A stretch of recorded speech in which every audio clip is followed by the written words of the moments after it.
There's a saying in architecture that you design your first house for an enemy, your second house for a friend, and your third house for yourself. And there really is a lot of truth to that. Good design takes time and experience. It takes failing a few times before you get things right. And here in Auckland, we're about to visit a tiny house that really goes to show that practice can make perfect.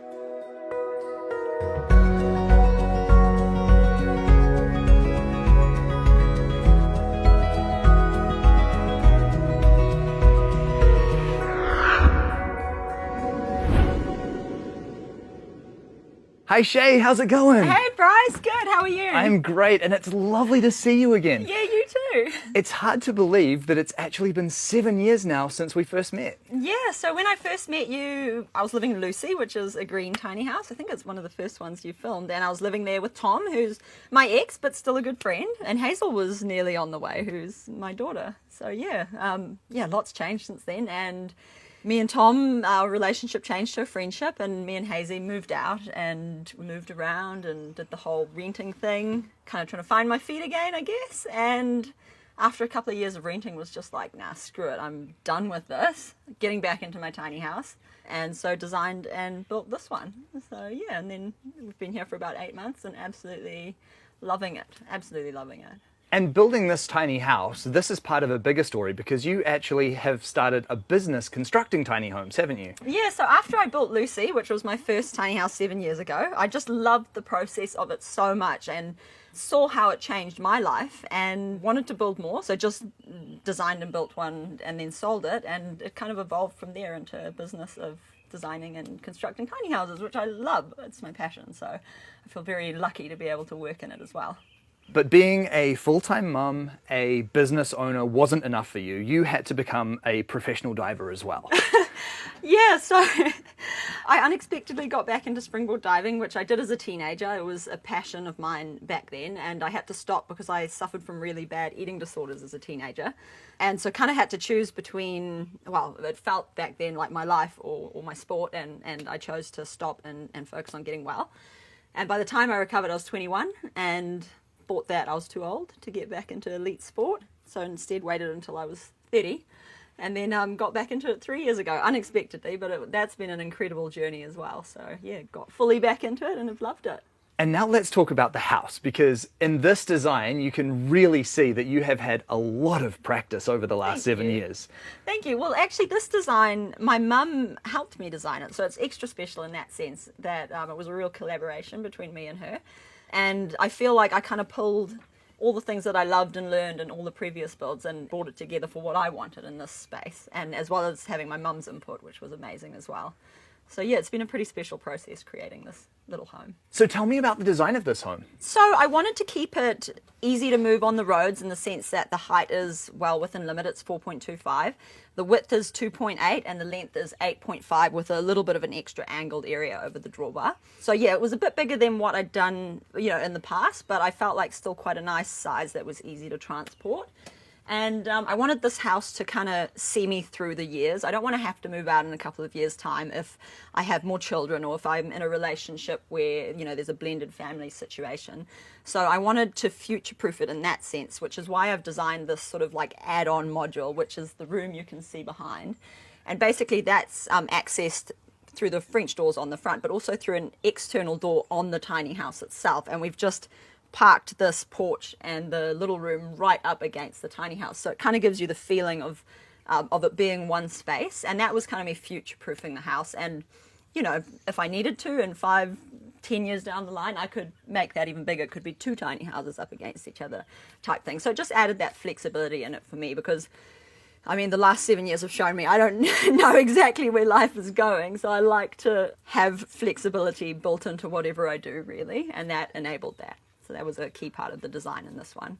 And with this layout as well, you've also managed to create a really nice veranda area and to capitalize on this beautiful parking spot that you found for your home as well. Yeah, a porch, a veranda, it goes a long way in just giving you that dry space. It's not critical or essential, but it does just make it that much more livable, and it's pretty easy to build a porch. So it's, kind of a big bonus. We love it. We use it a lot. And the home is cedar and ironclad, very classic and always a really good look, isn't it? I know, and I build so many with this sort of combo because it looks so nice. And I was like, I'm going to do something different for my house. And then I didn't because it looks so good. So I went with this combo, the color steel and the cedar. And then I've got the river totara decking, which is really an interesting feature. And that's from the rivers up north where 150 years ago they were doing a lot of logging, and they'd always lose some of the timber as they were transporting it down the rivers. So now there's a few companies bringing up those old timbers, restoring the waterways, and then drying it out, and it's this really cool product. And so we've used river totara for the decking, and on the inside we've done everything in river remu, so it's quite a cool little, a little bit of history there. Beautiful. And you have to tell me about this parking spot, because this property is really something quite special, isn't it? Yeah, well, I just feel so lucky and so grateful, and sometimes I just kind of almost have to pinch myself that this is my real life. It's actually a listed garden, so there's quirky, funky, cool plants all over the property. It's 50 or 60 acres or something. Wow. And this is just like a little, they called it the forgotten corner. So yeah, I feel so lucky to be here, and it's a piece of paradise, really. And then you've carried that beauty in the landscape around us into the home as well. You've got all of these wonderful plants, and the green roof is seriously cool. Can you tell me about that? Thank you. Yeah, so I felt like, I'm obsessed with plants. I love plants. And I felt like I really wanted the tiny house to respect the landscape and blend in nicely. And so part of that was having a lot of plants in the landscaping of the tiny house, but also having the living roof on the porch, I felt would just help it blend in. And I've always loved living roofs. So it was kind of like my dream home would always have a living roof. So I thought, well, this is my dream home, I'm going to do it. And the idea is that as the years go by, the plants will just sort of drip from the sides of the roof and just hang down, sort of creating almost a bit more privacy and that feeling like it's sort of been taken over by the landscape. I really like that. So. And then the outdoor tub.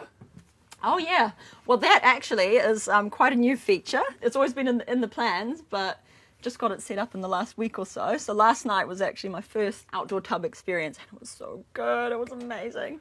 So yeah, feel pretty lucky and pretty stoked to have the setup that we have. Well, this home is just so beautiful. From the exterior, I can see so many unique features. I love the green roof and this wonderful outdoor living addition. Thank and I you. cannot wait to see what you've done inside. Can we take a look? Yeah, totally. Let's go. All right, after you. Oh, this is incredible. Look at that green wall. Thank you. I'm such a fan of plants inside the house, and that just creates such a stunning feature in the home, doesn't it? Oh, thank you. Yeah, I love it. It's kind of like that wall was always going to be for an artwork of some sort, and I thought, well, what better artwork than what nature has provided us with? So that's why it became my plant wall. There's nothing like living art, is there? Yeah. So when you were designing this home, what were some of the features in here that were really important to you? What did you absolutely have to have in here? So for me, the living wall. Of course. My living roofs. Okay, and they're the planty things out the way. But also it had to work for me and my daughter in terms of giving us both privacy. Although like I love it to pieces, I love to be able to close the door and be like, now it's my own space. So both of our rooms have closing doors, which was really important to me, and also safety as well. I didn't want to have to worry about her walking up a ladder, or me, probably more me coming up and down a ladder. And so the stairs were important. The balustrade between the two rooms was important. I didn't want to have to spend my time worrying, because mums worry. That's what we do sometimes with our kids. So I wanted to reduce that. And having lived in a tiny house before with Hazel when she was really little, I knew that design didn't work for a family. So I wanted to take the things that I'd learned and really make sure that this was a safe, well-designed family home. And so those were some of the key things. Was more about how me and Hazel would live in this space. And immediately entering, we are now in your lounge. Tell me about this space. So this space here, I just wanted a nice view out onto whatever. I mean, I didn't know what the view would be at the time when I started building, because I didn't have my land yet. But I just wanted a nice view out onto nature, whatever, that view ended up being. I got these beautiful big bifolding doors put in as well, which means that I can totally open up this space, and it just really brings the outside in. And in summer, we have them open the whole time, and it makes the space feel absolutely massive. And yeah, just a nice big couch. Like that was it basically, that, I can hang out on with Hazy, with friends. And then you've got a projector for watching movies and stuff? Yes, I've got a projector which I just pop on the windowsill, and then it projects up onto that blind, and it turns the whole space into a movie room, which is quite cool. It's a great way to do it. And then over here we have your kitchen, and Wow, this is stunning.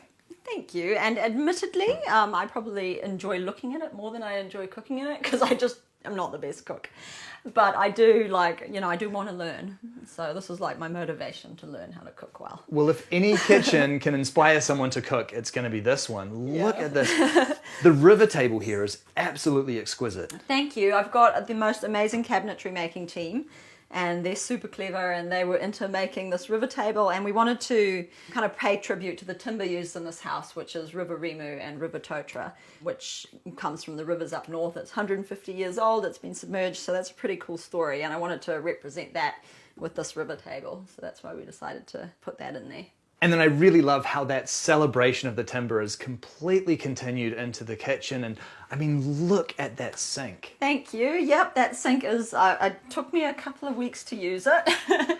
And then once I kind of christened it, I was like, I use it like a normal sink now. But it's actually, I'm finding it super cool because it's got so many colors in it, you don't notice the little aging marks that you'd normally get in a sink. So yeah, a lot of people sort of wonder if a timber sink is practical, but it's actually really cool. So it's aging really well. It certainly is. Yeah. And then you can see there's a lot of storage which has been built into this kitchen as well.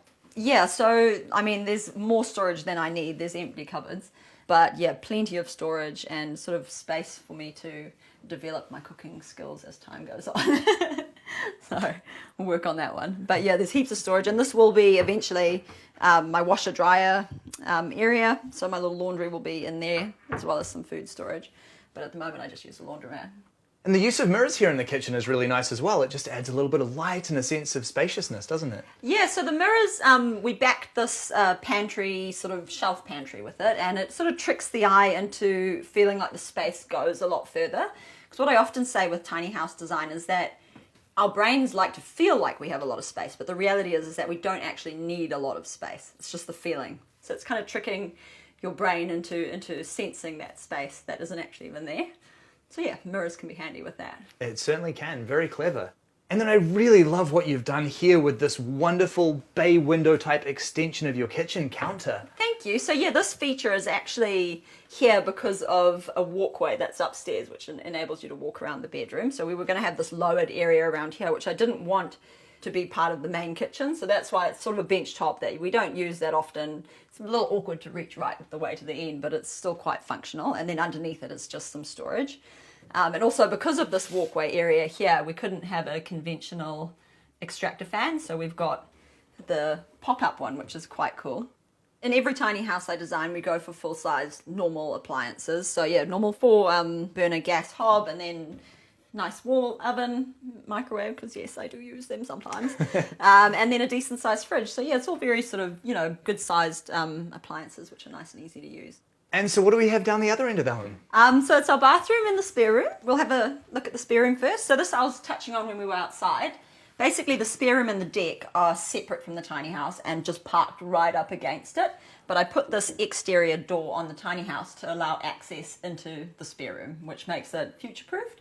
So yeah, we can go through here and into the spare room. Very clever. And you can see how this concept can really work just for completely expanding it in the future. But right now it's giving you a nice office space, a nice spare room. Yeah, exactly. So this pulls out into a double bed, and it's just a space to watch movies on the computer basically. And admittedly, we don't use it a heck of a lot. We're mostly in that side, but it's more just the future-proofing aspect that I really like. But for now, it's actually more than we even need. Yeah, makes a lot of sense. It does. And then through here, we've got your bathroom. Yeah. So here's our bathroom. This is lovely and super spacious for a tiny house bathroom, isn't it? I mean, it's bigger than a lot of the bathrooms I've had in the past. And we've got the double vanity, which is more there for symmetry than anything else. Me and Hazy, actually, we just used the same one. And I just wanted it to look really clean and pretty. And so I hid all the ugly stuff behind these cupboards, which is actually a part of the stairs. So when you open this up, it's just my laundry. And then I've got this roll-out composting toilet. That is very clever. I can tuck away and, the ugly stuff is gone.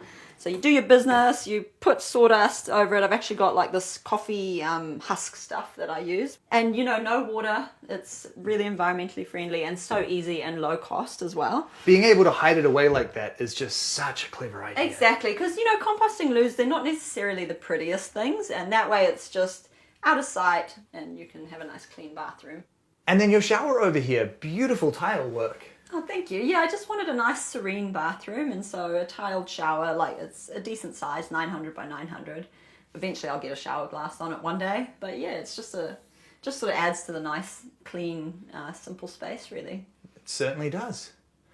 And then should we have a look upstairs? Yep, let's go on. It really is great how both your room and Hazy's room are joined by this walkway. This is really a clever addition, isn't it? What we wanted to create was a feeling of taking a journey to your room. So again, that tricks your brain into thinking that it's a bigger space, because instead of just going up a ladder in your sleeping space, you have to go upstairs, walk through a hallway, past the living wall, and then you're in your room. And it really does sort of trick your mind into feeling that the space is bigger than it is. Yeah. And of course it adds that important safety element, which is really important to me. It looks like you're actually able to stand up in there as well. Yep, totally. You want to come on up? Yeah, let's do it. So I don't know if you can stand up in here, Bryce, because you're taller than most people. It's close. Not quite. But you can Close. see how having this area up here really does just add an incredible sense of space up here, doesn't it? Yeah, it really does. And you can adjust it depending on the height of whoever's going to be living here. So you could get 6'5", 6'6" even in this walkway. So yeah, I designed this walkway space so that I could easily stand in here. I'm about 170, and designed it so that, a boyfriend of 6'1", 6'2" could stand too. Future boyfriend. There you go. Still thinking of future-proofing. I like it. Exactly. And then this is Hazy's room through here, is it? Yeah, this is my little monkey's room. This is seriously cute. Thank you. Yep, this is little Hazy's room. So we are above the bathroom right now. Yeah, exactly. Above the bathroom, and because we've got like a sort of regular ceiling height in the bathroom, this is a proper loft-sized bedroom, which I figured for Hazy was all good. She's 5. She'll be fine in here for quite a lot longer. And then this is really wonderful for Hazel as well, isn't it? She's got her clothes there, lots of storage space, places for all of her toys. Yeah, exactly. So she's got a little desk for drawing on, playing, her little trinkets, like, whatever she sort of collects. And it's really cool coming in here and seeing how she decorates things and what's taking pride of place on that particular day. So yeah, it's nice for her to have her zone. She loves this little space. It's her little sanctuary, her place to put her mark on, which is really cool. And then your bedroom is down the other end. Should we take a look? Yeah, let's go have a look. Okay. This is seriously cool and super clever. So this bed platform, this is actually the kitchen ceiling, isn't it? Yeah, so any part of this room that's raised is the kitchen ceiling, and any part that's lowered is areas of the kitchen that didn't need to be full height. So cabinetry, above the stove, above my little bump out area. So yeah, that's how we got the ability to walk upright in the master bedroom while still keeping the tiny house build at 4.25 meters. So yeah, all within the height regulations, but a really nice feeling, really easy to use bedroom. So. That is very, very impressive. And again, you've built a tremendous amount of storage in here, haven't you?